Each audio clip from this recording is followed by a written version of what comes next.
앞에 계신 안민석 의원께서 3년 동안 정말 충분하게 준비하고 기획해서 터뜨려서 이제 그 대통령 탄핵이라는 결실까지 맺었어요. 그 가운데 상당한 큰 수혜를 입은 사람이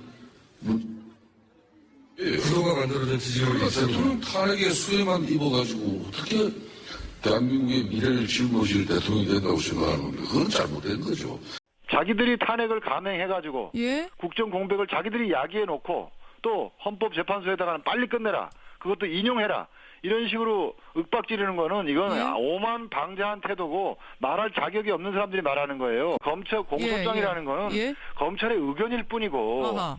검찰의 수사 자료라는 거는 예? 그 의견을 뒷받침하기 위해서 검찰이 밀실에서 만든 자료일 뿐이에요. 수만 페이지에 달하는 수사 기록이 일시에 제출됐고 지금 또 어저께 그 김수현 씨라는 분에 의해서 예? 녹음된 2,200개의 녹음 파일이 또 수사 기록에서 또 현출됐지 않습니까? 이제 예? 그게 또 헌법재판소로 또 온다고요.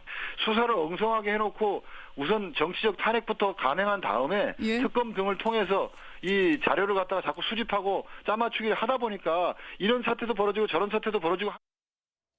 2달 만에 끝내라? 예. 현실적으로 그 변호사한테 사실 지나치게 무리인 것은 틀림없거든요. 이 사건 자체가 워낙 비중이 있고 또 이 그 국정 혼란 사항을 최대한 빨리 끝내게 하는 그런 어떤 당위성은 물론 인정을 합니다. 예. 그렇지만 실제로 변호인들이 여러 명이 있다 하더라도 그걸 아무리 나눠서 한다 하더라도 이 짧은 시간에 하기.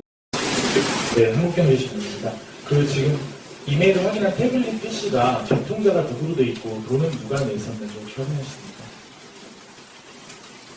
개통자는 아마 개통자는 여기 그 개통자라든지 구체적인 돈을 이 태블릿 PC 사용 구입이라든지 이런 부분에 대해서는 저희들이 현 단계에서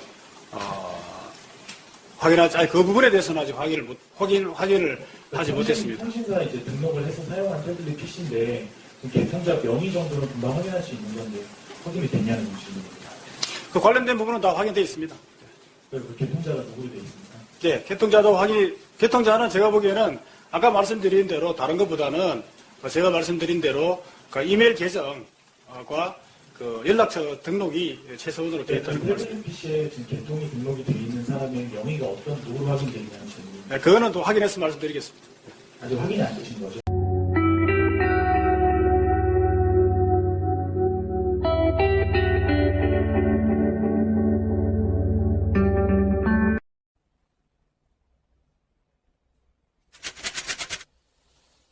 자, 어쩌면 태블릿 PC 따위는 필요 없었는지도 모르겠습니다.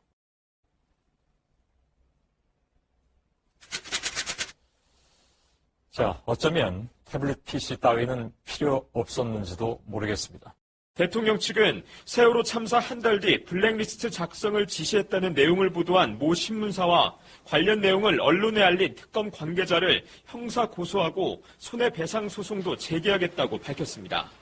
대통령은 블랙리스트 작성을 지시한 적이 없다고 강조한 변호인 측은 대통령의 차명폰이 언론에서 대포폰으로 바뀌어 보도된 것 등을 예로 들며 언론도 확인된 객관적 사실만을 보도해 주길 바란다고 덧붙였습니다. 오전 9시부터 시작된 조사는 8시간 30분 만인 오후 5시 반쯤 끝났습니다. 지난달 31일 박 전 대통령 구속 후 검찰의 방문 조사는 지난 4일과 6일에 이어 세 번째입니다. 지난 1차 조사에서는 박 전 대통령이 받고 있는 13가지 혐의 전반을 조사한 검찰이 2차 조사 이후부터는 각각의 혐의에 대해 구체적인 사실관계를 확인한 것으로 전해졌습니다.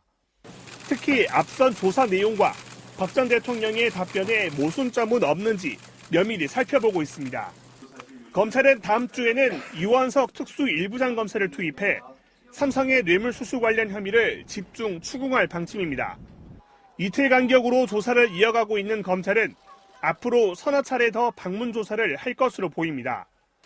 이어 대선 공식 선거운동이 시작되는 17일 이전인 다음 주 후반쯤 박 전 대통령을 재판에 넘긴다는 방침입니다. 이런 가운데 서울구치소 앞에서는 오늘도 박 전 대통령의 지지자들이 모여 석방을 요구하는 집회를 열었습니다. MBC 뉴스 김수근입니다. 박 전 대통령 석방을 외치는 태극기 집회가 서울 도심에서 또다시 열렸습니다. 집회에 참가한 친박 조원진 의원은 자유한국당 탈당을 선언했습니다. 이지수 기자입니다. 대한문 앞과 서울광장이 온통 태극기의 물결입니다.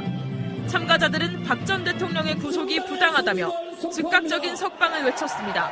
의도가 있는 것으로 보고 있습니다. 그 의도를 연장할 필요가 없는 거고. 주최 측은 자신들이 창당한 새누리당에서 대통령이 나와야 한다고 주장했습니다. 조원진 의원은 자유한국당은 더 이상 보수정당이 아니라며 탈당을 선언하고 곧바로 새누리당 입당 의사를 밝혔습니다. 대선 출마 가능성도 내비쳤습니다. 이 애국심을 가지고 나와 있는 이 애국 국민들을 대변해야 된다. 그리고 모섬으로서 역할을 다하겠다. 참가자들은 대형 태극기를 앞세워 을지로 입구에서 대한문까지 거리 행진을 벌이기도 했습니다. 경찰은 만일의 사태에 대비해 106개 중대 8,500명의 인력을 배치했지만 별다른 충돌은 없었습니다. 폭력적이지가 않고 정말 나라를 위해서 정말 어르신들이 힘들게 나와서 하는 거 계속 보면서 저희들도 힘들지만 나오고 있어요. 대통령이 잦은 순방으로 자리를 비운 사이 김무성과 유승민은 29번째 배신을 계획한다. 김대중의 수건 사업이든 아문법을 통과시켜주고 자신들의 요구사항을 얻어내자는 판단이었다.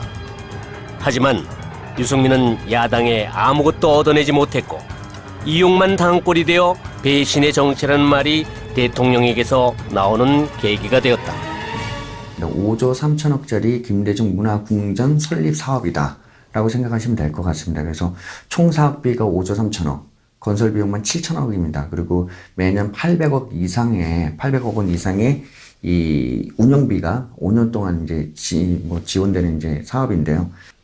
어찌 보면 김대중 우상화 사업이라고 좀 볼 수가 있습니다. 특히 이 김대중 우상화 사업에 대한민국의 이 국민 혈세가 너무나 많이 낭비가 되고 있는데, 몇 가지 이제 사례를 좀 말씀을 드리면, 신안군에 보면 이제 김대중 생가 개선 사업이 있고요. 김대중 컨벤션 센터, 노벨 평화상 기념관, 연세대 김대중 도서관, 경기 북부도청의 김대중 홀, 강원 양구의 평화댐 김대중 동상, 사이버 김대중 도서관, 김대중 평화재단, 김대중 다리, 동교동 김대중 도서관 등등, 이제라도 좀 김대중 우상화를 위해서 낭비되는 엄청난 이 국민 혈세랄까요? 이제 그런 것들에 대해서 조사를 해서 이제 국민들이 좀 제대로 바로 알 수 있도록 좀 알려야 된다고 생각이 듭니다.